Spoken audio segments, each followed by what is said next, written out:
তো একই প্রশ্ন যদি জামাত ইসলামের ক্ষেত্রে করা হয় যে স্বাধীনতা যুদ্ধে তাদের যে ভূমিকা, তার জন্য 53 বছর পরও তারা মাপ চায়, তো সেক্ষেত্রে তাদের তাহলে আপনাদের অবস্থা কি?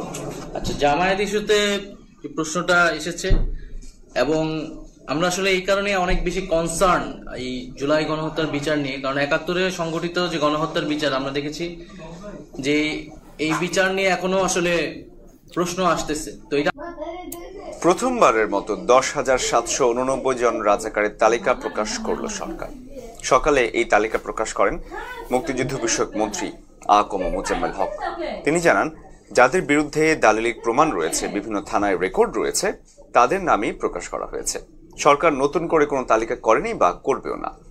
আগামী 26 মার্চ মুক্তিযোদ্ধাদের চূড়ান্ত তালিকা প্রকাশের কথাও জানান মন্ত্রী। ধর্ষণ, হত্যা, অগ্নিসংযোগ এবং লুট, এই 4টা ক্ষেত্র ছাড়া অন্য কোনো ক্ষেত্রের জন্য আমরা কোনো মামলা করব না। এটা রেকর্ডের জন্য, জাতি, ভবিষ্যৎ প্রজন্ম, জাতির জন্য এবং বিশ্ববাসীর জন্য 1971 সালে কার কি ভূমিকা ছিল সেটা জানা, এটা জাতির প্রয়োজন, ইতিহাসের স্বার্থেই। আসসালামু আলাইকুম, বিসমিল্লাহির রহমানির রহিম। বাংলাদেশের গণমাধ্যমের একটি বড় সমস্যা হলো সাংবাদিকতা, যেখানে নিরপেক্ষতা এবং বস্তুনিষ্ঠতার পরিবর্তে রাজনৈতিক পক্ষপাতিত্ব এবং বিভ্রান্তিকর তথ্য ছড়িয়ে দেওয়া হয়। বিশেষত টেলিভিশন ও প্রিন্ট মিডিয়ার একটি অংশ জনমত প্রভাবিত করতে উদ্দেশ্য প্রণোদিতভাবে কিছু নির্দিষ্ট বিষয়কে গুরুত্ব দিয়ে প্রচার করে, অন্যদিকে গুরুত্বপূর্ণ তথ্য গোপন রাখে।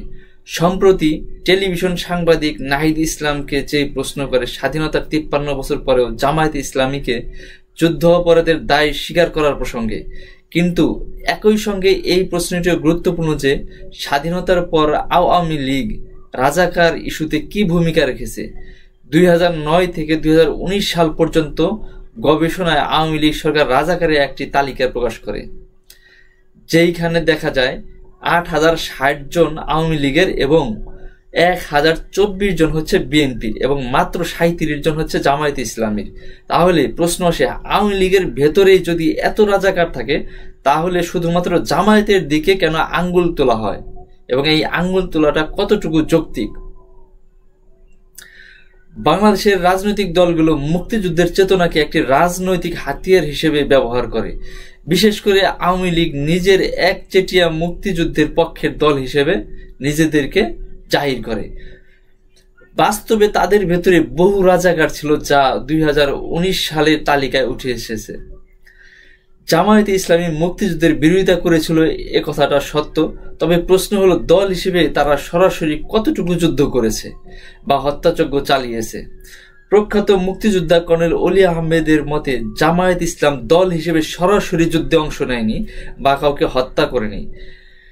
তো আসুন আমরা কর্নেল অলি আহমেদের মুখ থেকে শুনে আসি, দেখি তিনি জামায়াত ইসলামী সম্পর্কে কি বলেন এবং মুক্তিযুদ্ধে 1971 সালে তাদের ভূমিকাটা কতটুকু ছিল। এই দেশের মানুষ বা আমরা গুম, আমরা হত্যা, যেটা ধর্ষণ হিসেবে যেটা আমরা জাহির করি, দেখি সেইখানে জামায়াত ইসলামের ভূমিকা কতটুকু ছিল। জামাতকে কেন আপনারা নিষিদ্ধ করলেন? কারণ তারা মুক্তিযুদ্ধের বিরুদ্ধে অবস্থান নিয়েছিল। তারা তো যুদ্ধ করে নাই, তারা তো কোনো মানুষকে মুক্তিযুদ্ধের সময় খুন করে নাই। কিন্তু আওয়ামী লীগ তো কয়েক হাজার লোককে খুন করেছে, 30,000 আহত করেছে। তাদেরকে আপনি নিষিদ্ধ করবেন না, কাকে নিষিদ্ধ করবেন? আজকেও বলবো প্রধান উপদেষ্টাকে, আর কয়টা লাশ হলে আপনি তাদেরকে নিষিদ্ধ করবেন? এতগুলি লাশ হওয়ার বড় নিষিদ্ধ হচ্ছে না, তাহলে নিষিদ্ধ হবে কি করে? মাইনাস আওয়ামী লীগ, মাইনাস দালাল, বাংলাদেশকে ঐক্যবদ্ধ করতে হবে। দালাল হলো জাতীয় পার্টি, তারা যখন যেখানে এই দালালগুলি চিহ্নিত করতে হবে। আর কিছু দালাল আছে যেগুলি 2024 সালে গাড়ির জন্য, টাকার জন্য নির্বাচনে গেছে। এই দালালগুলি চিহ্নিত করতে হবে। মুক্তিযুদ্ধ হইতে পারে, যে কিছু হইতে পারে। এই দালালগুলি দেশপ্রেমিক না, এরা হলো টাকা প্রেমিক আর গাড়ি প্রেমিক। বাংলাদেশের গণমাধ্যমে এমন এক ধরনের নেগেটিভ সাংবাদিকতা প্রচলিত রয়েছে, যেখানে এক পক্ষকে অপরাধী বানিয়ে আরেক পক্ষকে নির্দেশ দেখানোর চেষ্টা করা হয়। আওয়ামী লীগ তাদের বিরোধীদের রাজাকার বলে গালি দিলেও নিজেদের দলে থাকা রাজাকারদের নিয়ে কোনো কথা বলেনি। সাংবাদিকদের উচিত সত্য উদ্ঘাটন করে পক্ষপাতিত্ব করা নয়, কিন্তু দুঃখজনকভাবে আজকের এই গণমাধ্যম অনেক ক্ষেত্রে রাজনৈতিক স্বার্থে ব্যবহৃত হচ্ছে। যেই সমস্ত সাংবাদিকদের বাংলাদেশ জামায়াত ইসলাম নিয়ে এত চুলকানি, তাদেরকে আমি জিজ্ঞেস করতে চাই যে আপনাদেরকে হিম্মত ছিল যে আওয়ামী লীগকে প্রশ্ন করা যে আপনাদের ভিতরে এত রাজাকার, তাহলে আপনারা 1971 সালে এই রাজাকারের ভূমিকা নিয়ে কেন আপনারা ক্ষমা চাচ্ছেন না? তারাই তো মূলত আমরা যেটা আলবদর হিসেবে যাকে ইন্ডিকেট করি, এই আওয়ামী লীগ তো সেই আলবদর আল শামস বাহিনী। 10,067 জনের যে একটা চার্ট, সেখানে 8,060 জনই তাদের আওয়ামী লীগের, 1,024 জন বিএনপির, মাত্র 37 জন জামায়াত ইসলাম দেখানো হয়েছে। এটা তো আওয়ামী লীগের সময়, যে আওয়ামী লীগ রাজাকে নিয়ে ব্যবসা করত, মুক্তিযুদ্ধের চেতনা নিয়ে ব্যবসা করত, সে আওয়ামী লীগের প্রকাশিত এই রেজাল্ট। তো সেখানে এই সাংবাদিক হিম্মত হয়েছিল যে আওয়ামী লীগকে জিজ্ঞেস করা রাজাকার ইস্যুতে যে আপনাদের ভিতরে কেন এত রাজাকার, আপনারা কেন ক্ষমা চান না? এই 1971 সাল যে রাজাকার যে ভূমিকা ছিল, সেই ভূমিকার উপর আপনারা কেন ক্ষমা চান না? এখন আমি বলি যে এখন বিএনপিকে কোনো সাংবাদিকের হিম্মত হবে জিজ্ঞেস করার যে আপনাদের 1,024 জন রাজাকারের একটা লিস্ট আওয়ামী লীগ প্রকাশিত করেছিল, সেই ইস্যুতে আপনাদের ক্ষমা চাওয়া উচিত? হিম্মত হবে কোন সাংবাদিকের?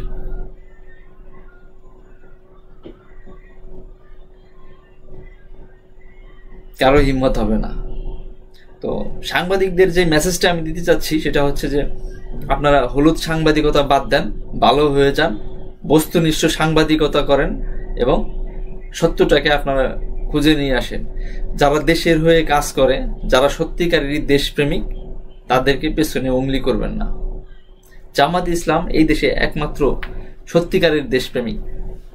1971 সাল তথাকথিত যে আপনার রাজাকারের যে ট্যাগ দেন জামায়াত ইসলামকে, এই 1971 সালের পরে জামায়াতের কোনো নেতার বিরুদ্ধে কোনো দুর্নীতির মামলা নাই, কোনো থানায় কোনো কেস নাই, তাদের বিরুদ্ধে কেউ কখনো আঙুল তুলে বলতে পারে না যে এই লোক এই করাপশনের সাথে জড়িত। তাহলে আপনার তাদের পেছনে কেন লাগেন? জামায়াত ইসলাম কাজ করতে দেন, তারা দেশের হয়ে কাজ করতেছে, ঠিক আছে? এবং জামায়াতের যতগুলো প্রতিষ্ঠান আছে সবগুলো প্রতিষ্ঠানই তারা সুনামের সাথে কাজ করে, তাদের কোনো দুর্নীতি নাই। তো এখানে বলা যায় যে জামাত ইসলাম যারা করে বা জামাত ইসলাম দলটা অবশ্যই দেশপ্রেমিক একটা দল, তাদেরকে তাদের মতো করে কাজ করতে দেন। ভালো থাকবেন সবাই। Thank you everybody.